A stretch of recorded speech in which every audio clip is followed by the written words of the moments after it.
ایسا بھی ہوتا ہے یعنی کہ حرام کے وہ ذرائع جنہیں ہم حرام سمجھتے نہیں ہیں اور جنہیں ہم اپنی حکمت سمجھتے ہیں، اپنی سمجھداری سمجھتے ہیں، ہم کہتے ہیں جی ہم نے دیکھا کیسی بچت کی، کیسے پیسے بچائے، کیسا ہم نے پروفٹ کمایا، تو یہ چیزیں بھی انسان کے حلال کو حرام کی طرف لے جاتی ہیں۔ اور یہاں پہ یاد رہے کہ انسان کے مقدر میں جو لکھا ہے اسے وہی ملنا ہے، اب طریقہ اس پہ ہے کہ وہ حلال سے لے یا حرام سے لے۔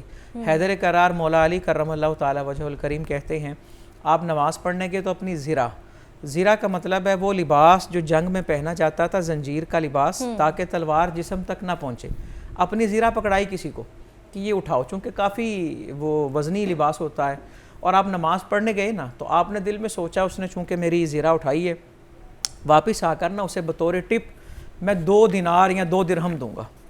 اچھا وہ جس نے زرہ پکڑی ہوئی تھی نا اس کا دل بے ایمان ہوا، اس نے کہا حیدر کرار نماز پڑھ رہے ہیں، اس نے وہ زرہ پکڑی اور مارکیٹ میں جا کے کسی دکان پہ اس کو فروخت کر دیا اور چوری کی نا اور وہ چلا گیا۔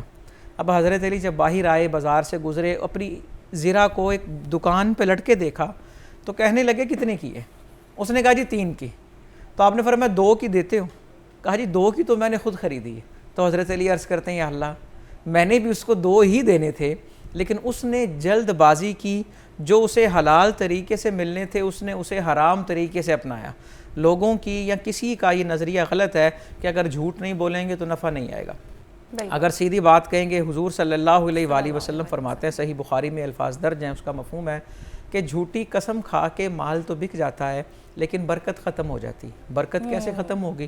ہو سکتا ہے کہ سامنے روٹیاں زیادہ آ جائیں، کھانے کئی قسم کے آ جائیں، لیکن انسان کو بیماری لگ جائے، وہ کھا ہی نہ سکے، انسان پرہیز پہ آ جائے اور انسان کو کھایا لگے ہی نہ، تو لہٰذا انسان اپنی کمائی کو حلال رکھے۔ اور ایک اور روایت عرض کرتا ہوں، حضور صلی اللہ علیہ وآلہ وسلم نے فرمایا ایک شخص ہے اس کے بال بھی بکھرے ہوئے ہیں اور اس کی حالت بڑی عجیب سی ہے۔ آپ یوں سمجھیں مفہوم یہ ہے کہ بڑا فقیری اور درویشی والا اس کا حلیہ، اور کوئی اسے دیکھے تو وہ یہ کہے کہ میرے لیے دعا کریں، آپ بڑے پہنچے ہوئے ہیں، اور وہ اللہ سے دعائیں مانگ رہا ہے، لیکن اللہ اس کی دعا کیوں قبول کرے؟ کیونکہ جب کہ اس کے پیٹ میں جو لقمے ہیں وہ حلال کے ہے ہی نہیں، وہ ہے۔ ڈاکٹر صاحب یہ بتائیں کہ رزق حلال کو عبادت سے کیوں تشبیہ دی گئی ہے؟ سرکار دو عالم صلی اللہ علیہ وسلم فرماتے ہیں کہ ایک شخص اگر اس نیت کے ساتھ میدان عمل میں نکلتا ہے، اپنے گھر سے باہر نکلتا ہے، کہ پہلی بات یہ کہ وہ یہ اپنے دل میں ارادہ کرتا ہے کہ میں کسی کے سامنے ہاتھ نہیں پھیلاؤں گا، دوسرا میں اپنی ضروریات جو ہیں وہ اپنے وقار کے ساتھ، اپنی خودی کے ساتھ اللہ کی متعین کردہ حلال کے ذرائع ہیں ان سے پوری کروں گا، اور تیسرا میں اپنے اہل و عیال کو کسی اور کا دست نگر نہیں کروں گا، کسی اور کے سامنے ہاتھ پھیلانے والا نہیں بناؤں گا، گویا ان کی ضروریات پوری کرنے کے لیے میں مال جو ہے وہ اکٹھا کروں گا، یعنی اللہ کے راستے میں خرچ کرنے کے لیے، اپنی کسی کے سامنے ہاتھ نہ پھیلانے کی نیت سے، اپنے اوپر خرچ کرنے کے لیے، اور اپنے اولاد سے مراد اہل و عیال جو ہیں ان پر خرچ کرنے کے لیے۔ جو آدمی ان 4 نیتوں کے ساتھ گھر سے باہر نکلتا ہے اور مشقت پر نکلتا ہے، سرکار دو عالم صلی اللہ علیہ وسلم فرماتے ہیں کہ اس کا ہر قدم جو ہے وہ اللہ نے جنت کی طرف کر رکھا ہے، یعنی وہ جتنی مشقت میں جاتا ہے، جتنا دور نکلتا ہے، جتنا اسے مصیبت سے گزرنا پڑتا ہے، جسمانی مشقت سے، ذہنی مشقت سے گزرنا پڑتا ہے، اللہ رب العزت کے ہاں یہ سارے کا سارا عبادت کے طور پر لکھا جاتا ہے۔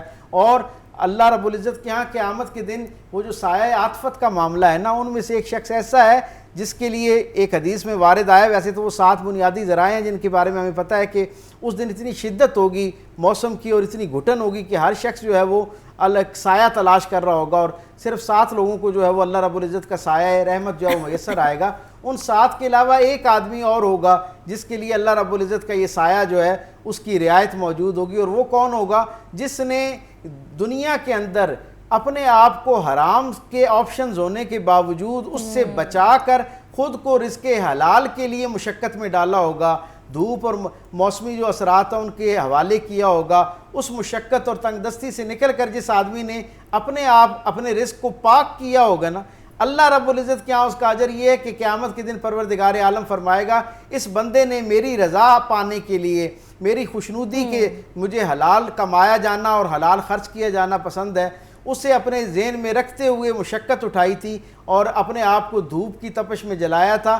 آج اللہ کا سایہ اس شخص کے لیے موجود ہے کہ وہ جب ساری دنیا جو ہے بڑے بڑے عبادت گزار صاحب تقوی لوگ جو ہیں وہ اس موسم کی شدت اور حدت کا شکار ہوں گے، یہ ایک عام درجے کا کلمہ گو جو اپنے آپ کو حلال اور حرام کی امتیاز کے ساتھ اور خود کو حلال کے ساتھ جوڑے رکھنے کی بنیاد پر مشقت سے گزارتا ہے، اللہ کا سایہ جو ہے اس کا حقدار قرار پایا جاتا ہے۔ بالکل ایسے ہی ہے، رزق حلال کے حوالے سے بات ہو رہی تھی، کس طرح ہمیں اپنا جو رزق ہے اس کو حلال رکھنا چاہیے، پاکیزہ رکھنا چاہیے۔ میرے ساتھ مفتی بہرام شاہد موجود تھے، ساتھ ساتھ ڈاکٹر پیر طارق شریف زادہ صاحب، بہت شکریہ آپ دونوں کا۔ That's it for today، ملتے ہیں کل انشاءاللہ، اپنا بہت زیادہ خیال رکھیے گا، اللہ حافظ۔